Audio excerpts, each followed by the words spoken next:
ஓம் முருகா போற்றி, கந்தா போற்றி, கடம்பா போற்றி, கதிர்வேளா போற்றி, அறுபடை வீடு கொண்ட முருகப்பெருமானே போற்றி போற்றி.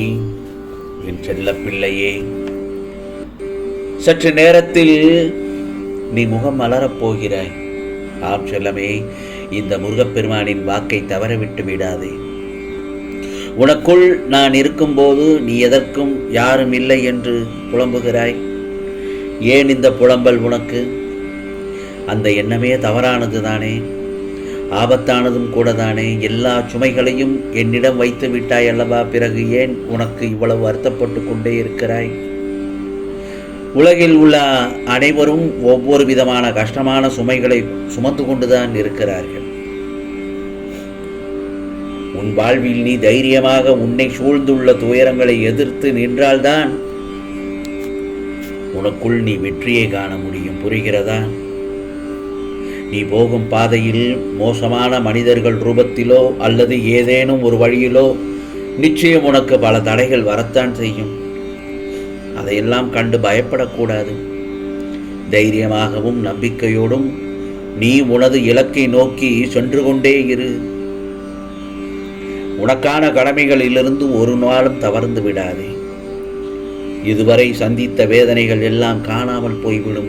நீ நினைத்தது வியக்கும் அளவிற்கு நிச்சயம் நல்லதொரு மாறுதல் நடைபெறும். நம்பிக்கையோடு இந்த முருகப்பெருமான் கூறும் வார்த்தைகளை பின்பற்று. பிறகு உன் முகம் மலர்ச்சி அடைவாய். அதை காணத்தானே இந்த முருகப்பெருமான் காத்து கொண்டிருக்கிறேன் என் செல்லமே.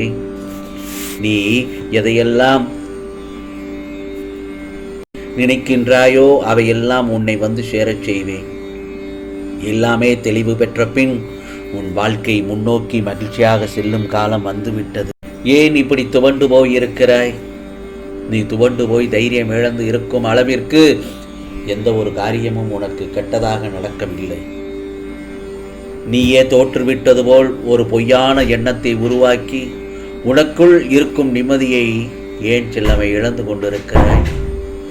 நிம்மதி இல்லாமல் எப்படி நீ வாழ்வாய்? உன் நிம்மதியை விட வெற்றி தோல்வி பெரியது இல்லை. உன் நிம்மதியை குலைக்கும் அளவிற்கு ஒரு வெற்றியோ தோல்வியோ அதை உன்னிலிருந்து தூரமாகிவிடு. ஆகவே வெற்றி என்பது ஏது ஒரு விஷயத்தை கையில் எடுத்து அதற்கான நுட்பங்களை கற்று அதனில் போட்டியிட்டு உழைத்து செல்வதுதான் வெற்றி. ஆனால் தோல்வியோ வெற்றி என்பதை விட அதிக கற்றுத்தரும் ஆசான் தான். ஒரு ஆசான் கற்றுத்தரும் பாடம் அனைத்தும் நமக்கு தோல்வியை கற்றுக் கொடுக்கும்.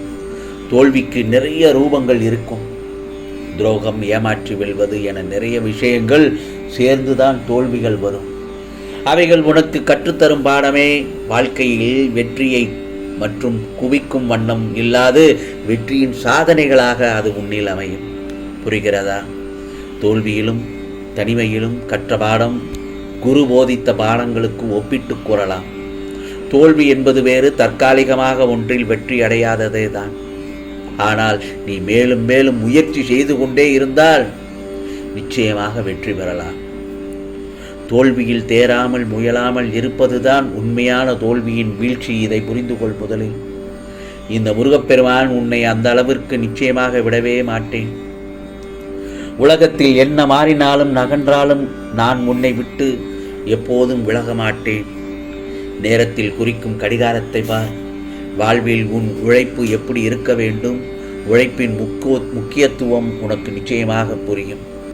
அன்பு என்பது ஒருவரை நாம் நேசிப்பது மட்டுமல்ல, வெறுப்பு என்ற எதிர்மறையை மறந்து நீ நேசிக்கும் முறையில்தான் உனக்கு உன்னை சுற்றி உள்ளவர்களே அமைவார்கள். நான் சொல்வதை சற்று கவனமாக திருப்பி திருப்பி கேள். ஒரு சில நேரங்களில் நான் சொல்வது உனக்கு புரியாதது போல் இருக்கும். ஏனென்றால் உன் மனதில் அவ்வளவு குழப்பங்களை வைத்திருக்கிறாய். நான் சொல்வதை சற்று உன் குழப்பங்களை எல்லாம் தள்ளி வைத்துவிட்டு மனதை ஒருநிலைப்படுத்தி நான் சொல்வதை கவனமாக கேள். பேதமின்றி நேசிக்க எண்ணத்தை வளர்த்துக்கொள். அது உன்னால் சில சூழ்நிலைகளில் முடியாத போது அதை வெறுக்க நினைக்காதே. அதிலிருந்து நகன்று நிற்க கற்றுக்கொள். அது உன்னை எப்போதும் சீரும் சிறப்புமாய் நிம்மதியான மகிழ்ச்சியான வாழ்க்கைக்கு வழிகாட்டும். அதே போலத்தான் வாழ்க்கை பயணத்தில் துயரங்களை கண்டு அஞ்ச வேண்டாம். உன் வாழ்க்கை எங்கே போகிறது என்று தெரியாத பட்சத்தில் அது மிகப்பெரிய வேதனையாகத்தான் இருக்கும். இந்த பயணம் உனக்கு நரக வேதனையை கொடுக்கலாம். ஆனால் நீ போய் சேரும் இடம் சொர்க்கமாக அமையும்.